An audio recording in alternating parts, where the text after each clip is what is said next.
Hello friends, आप सबका स्वागत है और आज की क्लास में हम करेंगे सीटेट में पूछे जाने वाले अति महत्वपूर्ण प्रश्नों को। तो वीडियो को अंत तक देखिएगा।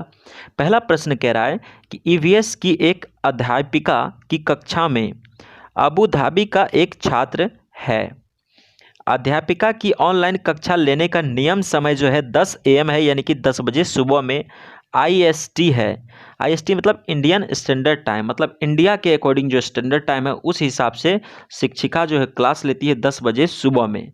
अबू धाबी का एक बच्चा है, एक छात्र है जिसको कि ऑनलाइन क्लास अटेंड करना है उस मैम का। अबू धाबी वाले विद्यार्थी का उसकी ऑनलाइन कक्षा में अपने घर में उपस्थित होने के लिए क्या समय होगा। अबू धाबी में जो बच्चा है वो अपने घर में उपस्थित है, यानी कि वो अबू धाबी में है, तो उसको उस क्लास को अटेंड करने के लिए कब रेडी रहना होगा।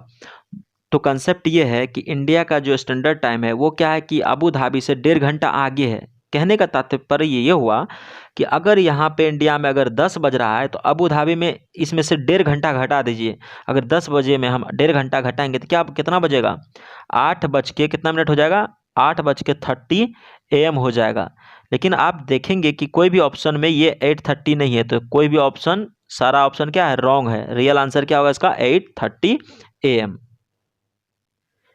भारत में भोजन बनाने के लिए निम्नलिखित में से किस प्रकार के तेल का उपयोग सबसे कम होता है। देखिए, सरसों का तेल का उपयोग खूब होता है, मछली बनाते हैं हम लोग, मूंगफली का भी होता है, नारियल का भी होता है। कहा है कि सबसे कम होता है, तो हमारा आंसर क्या हो जाएगा, ऑप्शन ए, पाम का तेल का उपयोग भारत में सबसे कम होता है। मुख्य अध्यापिका ने ईवीएस की एक शिक्षिका से अपने ऑफिस के अंदर रखने के लिए पौधे चुनने के लिए कहा। मुख्य अध्यापिका जो है, प्रिंसिपल साहिबा, क्या कहती हैं अपने शिक्षिका से कि उसके ऑफिस में कुछ पौधे को रखा जाए, पौधे चुनने के लिए कहा। वो निम्नलिखित में से कौन सा समूह चुनेगी। तो शिक्षिका कौन सा समूह चुनेगी अगर उसको पौधे का चुनना है। तो देखिए, एलोवेरा, मनी प्लांट और क्रोटॉन, ये सब क्या हो गया, ये सब पौधे हो गए। तो शिक्षिका क्या चुनेगी, option B, aloe vera, money plant और क्रोटॉन। गांव में यह देखना साधारण है कि महिलाएं अनाज में से भूसी कैसे निकालती है। इस विधि को कहा जाता है फटकना। गांव में देखिएगा मम्मी लोग क्या करती है, फटकती है सुप्पा लेकर के। इसी फटकना को क्या बोलते हैं, निष्पादन बोलते हैं। क्या बोलते हैं, निष्पादन। जीवों में संबंध, जबकि एक जीव को सहचारी से लाभ होता है। जीवों में जो संबंध होता है, अलग अलग टाइप का जीवों में अलग अलग संबंध होता है। तो कह रहा कि जबकि एक जीव को सहचारी से लाभ होता है और दूसरे को हानि होती है, कहा जाता है। किस तरह का संबंध होगा, ये संबंध कहलाएगा परजीविता। परजीविता में क्या होता है, जो दो संबंध बना है उसमें से एक को हानि होगा और दूसरे को लाभ होगा। तो ऑप्शन डी राइट आंसर। आगे कह रहा है कि विशेष क्षेत्रीय प्रजातियां हैं।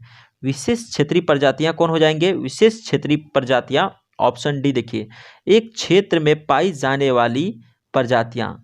किसी एक क्षेत्र में पाई जाने वाली प्रजातियां को हम क्या बोल सकते हैं, विशेष प्रजातियां। तो ऑप्शन डी राइट आंसर।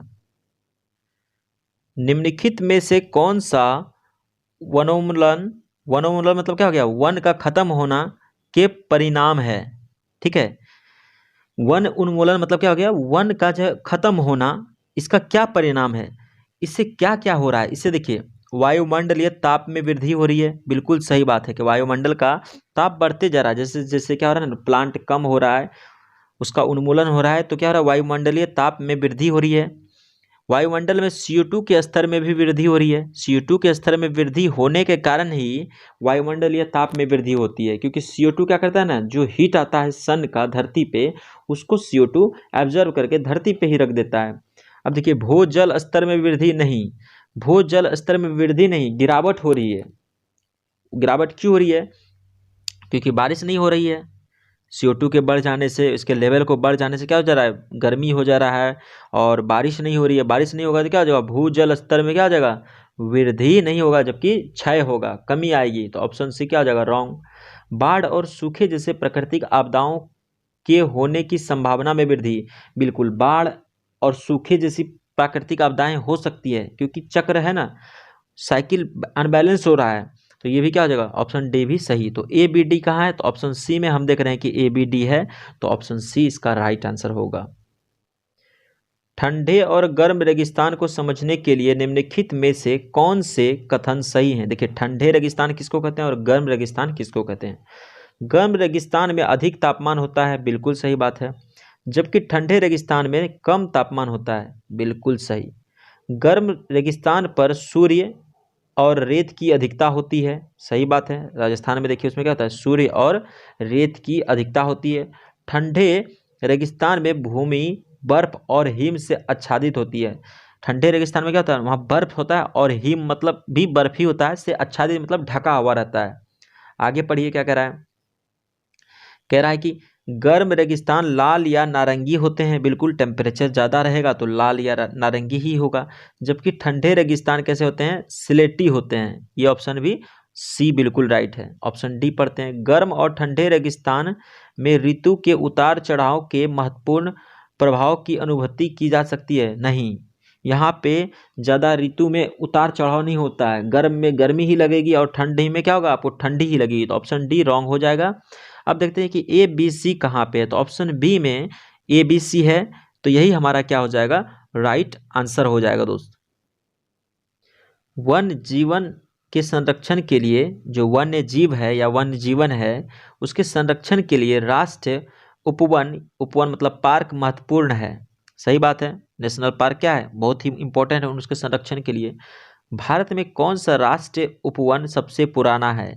देखिए, सबसे पुराना जो है जिम कॉर्बेट नेशनल पार्क है, जिसका कि मतलब हुआ जिम कॉर्बेट राष्ट्रीय उपवन, जो कि कहाँ है, उत्तराखंड में है। ये सबसे क्या है, पुराना है। तो ऑप्शन बी इज राइट।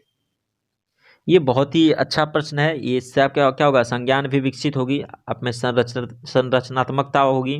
कैसे, नीचे दिए गए पदों से, नीचे दिए गए कुछ पद हैं A B C D E करके दिया हुआ है ना, से बीज के अंकुरन के सही क्रम को पहचानिए। बीज जो अंकुरित होता है उसका सही क्रम को पहचानिए। कितना इंटरेस्टिंग क्वेश्चन है ना। तो सबसे पहले क्या होगा, बताइए सबसे पहले क्या हो सकता है। सबसे पहले ऑप्शन बी देखिए, बीज एक छेद से पानी को सोखता है, पानी को सोखेगा बीज, यह बीजावरण को नरम कर देगा। बीज का जो वरण है, आवरण है, उसको क्या कर देगा, नरम कर देगा, जिससे क्या होगा, और यह फूट जाता है। जब नरम हो जाएगा बीज का आवरण, बाहरी ढकाओ, तो फूट जाएगा आराम से। तो ऑप्शन बी सबसे पहला हुआ। उसके बाद क्या करेंगे हम, उसके बाद देखिए ई ऑप्शन को देखिए कितना खूबसूरत है। कह रहा है कि बीज से एक छोटी जड़ निकलती है, जब फट जाएगा तो उससे क्या होगा, एक छोटी जड़ निकलेगा जो कि नीचे की ओर बढ़ती है, बिल्कुल सही है। तो उसके बाद क्या हो जाएगा, बी के बाद ई। अब देखते हैं ई के बाद क्या होगा। ई के बाद डी देखिए, इस स्थिति में बेबी पौधा बीज में उपस्थित भोजन से जीवित रहता है। बीज में देखिए कुछ बीज जो है चना का, मूंग का, उसमें क्या है, कुछ एनर्जी रहता है, कुछ भोजन होता है, उसी से बेबी पौधा क्या होता है, जीवित रहता है। तो बिल्कुल सही है, 3 नंबर पे डी आ गया। अब आगे, बीज से अंकुरन होता है, फिर क्या होगा, उससे अंकुरन होने लगेगा बीज में, और वो ऊपर की तरफ भी बढ़ना शुरू कर देता है। तो ऑप्शन सी भी हो गया। उसके बाद लास्ट में क्या होता है ना, पत्तियां आने के बाद अल्पवयस्क पौधा अपना भोजन स्वयं बना सकता है। ये एक प्रक्रिया है, ठीक है। अब सबसे पहले क्या हुआ, सबसे पहले बी, फिर ई, फिर डी, डी उसके बाद सी और उसके बाद ए। देखते हैं कौन से ऑप्शन में ऐसा है। तो जब आप ऑप्शन सी को देखेंगे, पहले है बी ई डी सी ए, तो यही क्या हो जाएगा, राइट आंसर। बाजरे के बीज की खेत से, बाजरे के बीज की खेत जो होती है वहाँ से प्लेट तक की सही यात्रा चुनिए। मतलब बाजरे का जो हम लोग खेती करते हैं वहाँ से लेकर के जो हम लोग खाते हैं प्लेट में लेकर के, क्या प्रोसेस है उसको बताइए। सबसे पहले क्या होता है ना, सबसे पहले हम फसल को काटते हैं, फिर थ्रेसिंग करते हैं, फिर उसको फटकते हैं, फटकने के बाद उसको मिल में पिसाने के लिए भेजते हैं। जब पीस के आता है तो उसको हम गूँथते हैं, गूँथ लेते हैं, तो फिर उसको बेलते हैं, बेलने के बाद फिर सेकते हैं, उसके बाद फिर क्या करते हैं हम, मक्का का रोटी और सरसों का साग खाते हैं। तो ऑप्शन सी क्या है, सही क्रम है। लाल आंकड़ों की पुस्तक दर्ज करती है लुप्त प्राय पौधे और जानवर को। लाल आंकड़ों की पुस्तक किसको दर्ज करती है, जो लुप्त हो रहे हैं जो पौधे वो जानवर, उसको ये अंकित करती है, उसको ये दर्ज करती है। नेहरू इंस्टीट्यूट ऑफ माउंटेनियरिंग स्थित है, ये कहाँ स्थित है, ये उत्तरकाशी में है। नेहरू इंस्टीट्यूट ऑफ माउंटेनिंग कहाँ है? ये उत्तरकाशी में है। एक क्वेश्चन तो मैप से पूछा ही जाता है। देखिए कह रहे कि पहचानिए कि निम्नलिखित राज्यों में से किसकी एक दिशा में समुद्र है। जो सब राज्य दिया हुआ है ना, पहचानिए कि उसके किसी दिशा में मतलब कि वो समुद्र से जुड़ा हुआ है। कुल मिला के क्वेश्चन ये कर रहा है, तो नक्शा से हम देखते हैं इसको। ऑप्शन बी जब आप देखेंगे ना, तो ऑप्शन बी में क्या बताया गया है? सबसे पहले गुजरात, बिल्कुल देखिए गुजरात है। ये किससे जुड़ा हुआ? अरब सागर से, अरबियन सी से। और इधर क्या हो गया? बे ऑफ बंगाल। आगे चलते हैं महाराष्ट्र। महाराष्ट्र भी देखिए जरूर जुड़ा हुआ अरबियन सी से। गोवा, गोवा भी अरबियन सी से। कर्नाटक बिल्कुल जुड़ा हुआ है। कर्नाटक के बाद क्या मिल रहा है? देखिए कर्नाटक के बाद केरल, केरल भी जुड़ा हुआ है बिल्कुल। तमिलनाडु बिल्कुल, एक देखिए कंटिन्यूअस दिया हुआ है। तमिलनाडु के बाद आंध्र प्रदेश, ये किससे जुड़ा हुआ है? ये जुड़ा हुआ है बे ऑफ बंगाल से। उसके बाद पश्चिम बंगाल और उसके और उड़ीसा। उड़ीसा देखिए, उड़ीसा भी जुड़ा हुआ है। पश्चिम बंगाल को देखते हैं, पश्चिम बंगाल ऊपर होगा। ये देखिए पश्चिम बंगाल, ये भी जुड़ा हुआ है बे ऑफ बंगाल से। तो ऐसा कहाँ देखने को मिल रहा है हमें? ऑप्शन बी में मिल रहा है। तो वही हमारा क्या हो जाएगा? Right answer. तो ऑप्शन बी हमारा राइट आंसर हो जाएगा। गुजरात, महाराष्ट्र, गोवा, कर्नाटक, केरल, तमिलनाडु, आंध्र प्रदेश, पश्चिम बंगाल और उड़ीसा, ये क्या है? समुद्र से जुड़े हुए राज्य हैं, अरब सागर से और उसके बाद बे ऑफ बंगाल से। फसल कटने का पर्व खुशी और उल्लास का प्रमुख अवसर होता है। जब फसल कटता है तो वो क्या? एक पर्व है हमारे लिए, खुशी और उल्लास का प्रमुख अवसर होता है। सही कथन को पहचानिए। उत्तर प्रदेश, बिहार और मध्य प्रदेश में तिल संक्रांति को मनाया जाता है। बिल्कुल, इसी दिन मेरा बर्थडे भी है, तो मेरा बर्थडे को पूरा इंडिया सेलिब्रेट करता है। उत्तर प्रदेश, बिहार और मध्य प्रदेश में तिल संक्रांति को मनाया जाता है। तो option A right answer. Jharkhand में पोंगल नहीं, झारखंड में पोंगल नहीं होता है। तमिलनाडु में नम्मान नहीं, ये भी क्या हो गया? गलत। आगे देखते हैं क्या कह रहा है। गुजरात में लोहड़ी नहीं, गुजरात में डांडिया वगैरह होता है भाई। ठीक है, ये सब बिल्कुल गलत ऑप्शन है। ऑप्शन डी देखिए, महाराष्ट्र में गुड़ी पड़वा, असम में बिहू, पश्चिम बंगाल में नबान, ठीक है, नबान मनाया जाता है। हम लोग भी नबान मनाते हैं ना, फसल का जब कटाई होता है तो महाराष्ट्र में गुड़ी पड़वा, असम में बिहू और पश्चिम बंगाल में नबान मनाया जाता है। तो ऑप्शन ए और डी देखिए कहाँ पे है? ऑप्शन ए और डी बी में है। तो यही क्या हो जाएगा? Right answer. लोकेश भूमि भरण और उसके प्रभाव के विषय पर बात कर रहे हैं। लोकेश किस पे बात कर रहे हैं? भूमि भरण और उसके प्रभाव के विषय पर बात कर रहे थे। उन्होंने छात्रों को समीपवर्ती भूमि भरण क्षेत्र पर जाने के लिए कहा कि कहीं आसपास के भूमि भरण क्षेत्र पर जाओ, अपने छात्रों से कहा, तथा उसके विवरण केस स्टडी तैयार करने के लिए भी कहा कि उसका केस स्टडी तैयार करके लाओ। यह क्रियाकलाप महत्वपूर्ण है क्योंकि ऐसा क्रियाकलाप कराने से क्या होगा बच्चों में? ऑप्शन सी देखिए, यह छात्रों के कक्षा से बाहर जाने व आनंद देने में सहायक है। बिल्कुल सही बात है, कक्षा से बाहर जाएंगे छात्र और आनंद भी उनको मिलेगा।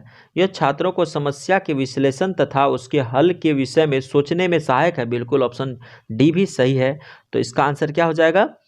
76 का सी और डी। ए और बी को भी देख लेते हैं क्या कह रहा है। यह विद्यार्थी को कारण प्रभाव संबंध खोजने में सहायक है। ये भी सही है बट उतना सटीक नहीं है। यह विद्यार्थी के एक क्षेत्र के भूभरण क्षेत्र को जानने में सहायक है। ये भी सुटेबल है बट सी और डी अकॉर्डिंग टू ऑप्शन क्या है? बेस्ट आंसर है। विद्यार्थियों को पर्यावरण समस्याओं तथा उनके समाधान संबंधित मॉडल बनाने, विद्यार्थियों को पर्यावरण समस्याओं तथा उनके समाधान संबंधित मॉडल बनाने और राष्ट्रीय प्रदर्शनी में भाग लेने के लिए कहा जाता है। समझिए बात को, विद्यार्थी जो है ना उसको कहा कि पर्यावरण से संबंधित समस्या को सामने लाओ और उसका समाधान जो है उससे संबंधित मॉडल बनाओ और राष्ट्र प्रदर्शनी में भाग लेने के लिए कहा जाता है। यह विद्यार्थी का संकलन रखने का अच्छा तरीका है, बच्चे को मतलब इंगेज रखने का अच्छा तरीका है। क्योंकि ऐसा क्यों करते हैं? मॉडल बनाने से विद्यार्थियों में सृजनशीलता और समालोचनात्मक सोच का विकास होता है। मॉडल बनाने से क्या होता है? विद्यार्थियों में सृजनात्मकता आती है और उसमें क्या होता है? क्रिटिकल थिंकिंग का विकास होता है। तो ऑप्शन सी क्या हो जाएगा? राइट। पर्यावरण अध्ययन की शिक्षिका निम्नलिखित में से कौन से क्रियाकलाप का अपने विद्यार्थियों में प्रक्रिया कौशल विकसित करने के लिए उपयोग कर सकती है? देखिए पर्यावरण की, मान लीजिए आप पर्यावरण अध्ययन की क्या है? शिक्षिका है। निम्नलिखित में से कैसे या कौन से क्रियाकलाप का आपने विद्यार्थियों में प्रक्रिया कौशल विकसित करने के लिए उपयोग कर सकते हैं? उससे बागवानी करवाइए। हमारी मैम हैं एक, वो क्या करती है ना, हम लोगों से बहुत ज़्यादा बागवानी करवाती है। तो अब समझ में आता है कि वो क्यों करवाती है। जब हम ये क्वेश्चंस आपको करवा रहे हैं तब समझ में आता है। इससे क्या होता है ना, हमारा प्रक्रिया कौशल में क्या होता है, विकास होता है, विकसित होता है। बगीचे में 2 बर्तनों में बीन के बीज बोए गए। ठीक है, बीन के बीज 2 बर्तन में बो दिए गए। अध्यापक ने राधा को एक बर्तन को छाया में और दूसरे सूर्य के प्रकाश में रखने के लिए कहा। राधा को प्रतिदिन के अवलोकन का रिकॉर्ड रखने को कहा और कहा कि एक को धूप में रख दो, एक को छांव में रख दो पौधे को, और प्रतिदिन का अवलोकन करो, रिकॉर्ड रखो। ऐसा करने से क्या होगा ना, अवलोकन कौशल में क्या होगा, विकास होगा। क्या होगा, अवलोकन कौशल विकसित करने में हमारा क्या होगा, सहायता मिलेगा हमें। हम पाएंगे कि जो पौधे को हम सूर्य की रोशनी में रखे हैं क्या होगा, उसका विकास अच्छे से होगा, और जो अंधेरा में है वो उसका विकास उतना नहीं होगा। क्यों? क्योंकि सूर्य की एनर्जी की सहायता से वो प्लांट अपना खाना बना पाएगा, अपना डेवलपमेंट कर पाएगा। एक पर्यावरण अध्यापक अपने विद्यार्थियों को एक पर्यावरण संरक्षक कैसे बना सकता है? पर्यावरण के आप मान लीजिए कि अध्यापक हैं, आप अपने विद्यार्थियों को पर्यावरण संरक्षक मतलब कि पर्यावरण का सुरक्षा करने वाला कैसे बना सकते हैं? सर्वश्रेष्ठ संभावनाएं चुनिए। बनाने के लिए हम क्या करेंगे, उन्हें अपने इलाके के एक पौधे या पेड़ का देखभाल करता बनाकर, जब उसको हम किसी पेड़ और पौधे का उसके इलाके का देखभाल करता बना देंगे तो उसको सब कुछ का ज्ञान होते रहेगा कि पौधों में क्या हो रहा है, कब क्या हो रहा है, उनको क्या ज़रूरत है, उसका वो ध्यान रखेगा। इससे क्या होगा उसको कि पर्यावरण का संरक्षण का उसमें क्या होगा, बढ़ोतरी आएगी, बुद्धि आएगी। तो ऑप्शन सी क्या हो जाएगा राइट आंसर। निम्नलिखित में से कौन सा उद्देश्य खोज आधारित शिक्षण से प्राप्त होता है? निम्नलिखित में से कौन से उद्देश्य खोज आधारित शिक्षण से प्राप्त होता है? देखिए, खोज आधारित शिक्षण जो होगा ना, उससे क्या क्या हो सकता है। देखिए, विद्यार्थियों की जिज्ञासा में वृद्धि होती है, बिल्कुल सही बात है, ऑप्शन ए। विद्यार्थियों की सीखने में व्यस्तता होती है, विद्यार्थी क्या होता है, इंगेज हो जाता है, बिजी हो जाता है सीखने में। छात्रों में परस्पर सामाजिक अंतःक्रिया होती है, क्योंकि हम एक दूसरे से हेल्प लेते हैं। ए बी सी बिल्कुल सही है। निम्न स्तरीय संज्ञानात्मक प्रक्रिया का विकास, ये क्या हो जाएगा गलत। निम्न स्तरीय थोड़ी होता है, उच्च स्तरीय संज्ञानात्मक प्रक्रिया का विकास होता है। तो ए बी सी कहाँ पे है? देखिए, कौन से ऑप्शन में ए बी सी है, तो ऑप्शन डी में हम देख रहे हैं कि ए बी सी है, तो यही क्या हो जाएगा इसका राइट आंसर, ऑप्शन डी।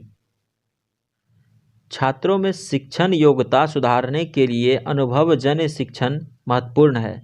देखिए, छात्रों में जब भी हम शिक्षण योग्यता सुधारने की प्रयास करेंगे, उसमें अनुभव का होना बहुत जरूरी है। Experience is the mother of knowledge.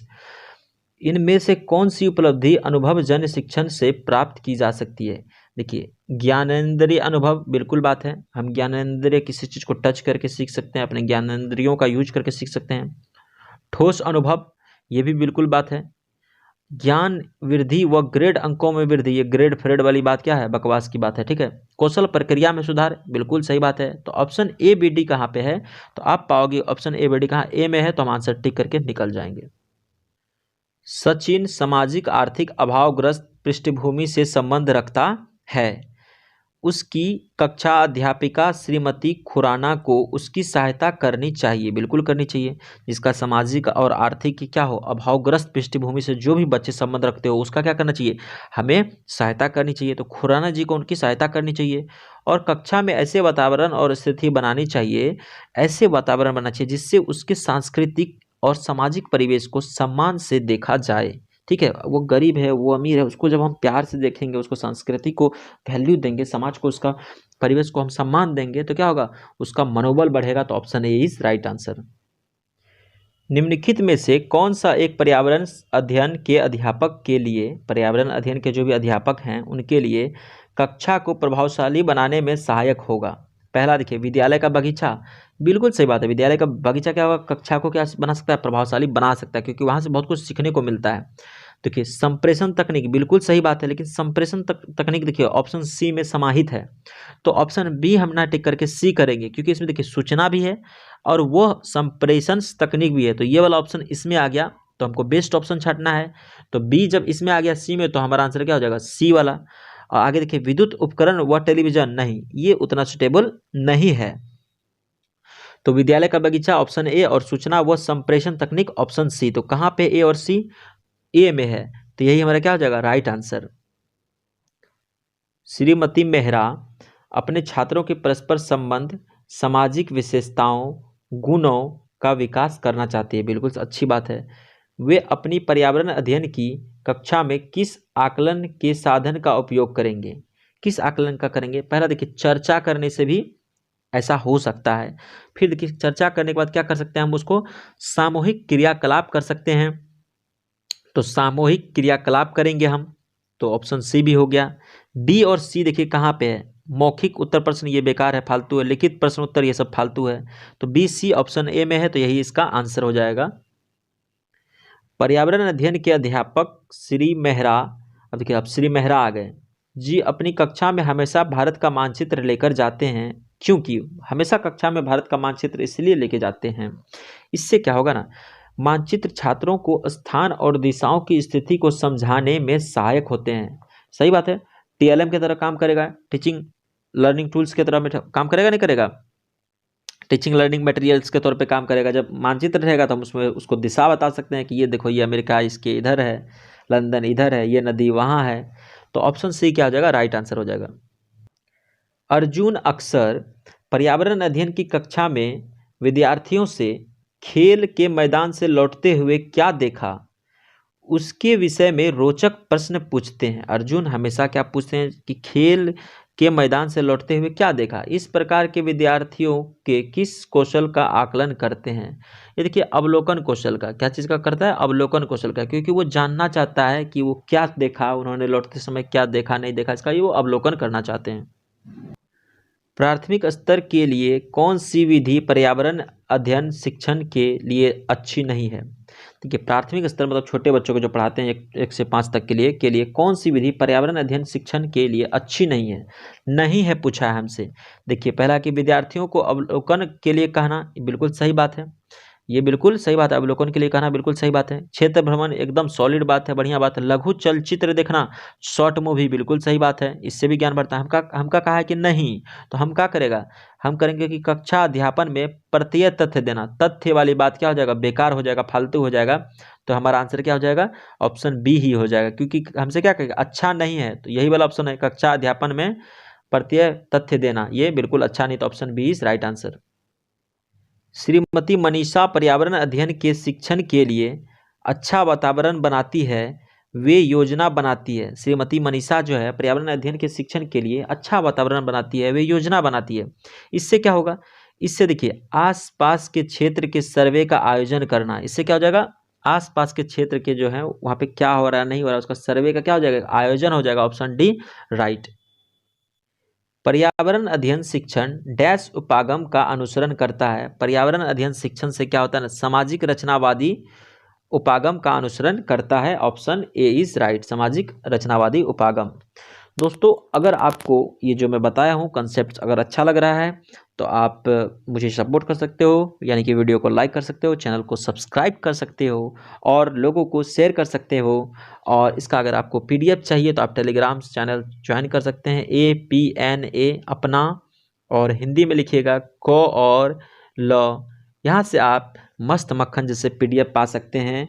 तो इसी के साथ मेरे साथ बने रहने के लिए आप सबका बहुत बहुत धन्यवाद।